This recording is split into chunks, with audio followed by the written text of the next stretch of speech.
കൂട്ടുകാരെ, എൻ്റെ പുതിയൊരു വീഡിയോയിലേക്ക് എല്ലാ കൂട്ടുകാർക്കും സ്വാഗതം.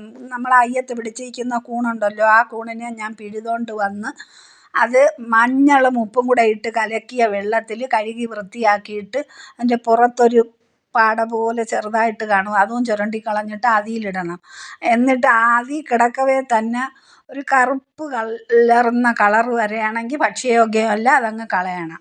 അപ്പോൾ അതിനായിട്ട് ഞാൻ എടുത്തിരിക്കുന്നത് ഒരു മീഡിയം സൈസ് സവാള നല്ലതുപോലെ കൊത്തിപ്പൊടിച്ചരിഞ്ഞ്, ഒരു തക്കാളിയും അരിഞ്ഞ്, 1 ഇഞ്ച് നീളത്തിൽ ഇഞ്ചിയും, ഒരു 5-6 കഷ്ണം വെളുത്തുള്ളിയും, ഒരു ചട്ടി അടുപ്പത്ത് വെച്ച് 1.5 ടീസ്പൂൺ വെളിച്ചെണ്ണ ഒഴിച്ച് ഈ 5-6 പച്ചമുളകും ഇഞ്ചിയും വെളുത്തുള്ളിയും കൂടെ ചതച്ച് എണ്ണയിലിട്ട് അതിൻ്റെ പച്ചമണം മാറുമ്പം തക്കാളിയും സവാളയും കൂടെ അരിഞ്ഞ് വെച്ചതും ഇട്ട് നല്ലതുപോലെ വഴന്ന് വരുമ്പം കഴുകി നമ്മൾ മാറ്റി വെച്ചിരിക്കുന്ന കൂണിട്ട് കൊടുക്കണം. കൂണിട്ട് കൊടുത്തിട്ട് അതിൽ തന്നെ ഉപ്പിട്ട് കൊടുക്കണം. ഉപ്പും ഇട്ടിട്ട് ഇച്ചിരി നേരം അടച്ച് വയ്ക്കണം.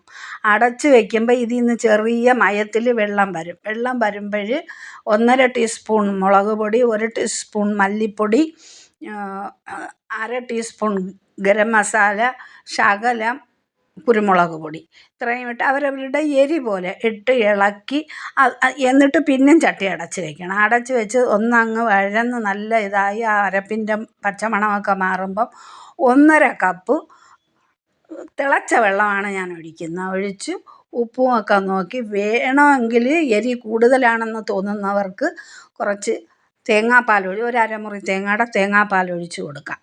അപ്പോൾ ഒഴിച്ച് കൊടുത്തിട്ട് റോസ്റ്റ് പോലെ വറ്റിച്ചെടുക്കുന്നവർക്ക് അങ്ങനെ എടുക്കാം, കറിയായിട്ട് ഉപയോഗിക്കുന്നവർക്ക് അങ്ങനെ എടുക്കാം.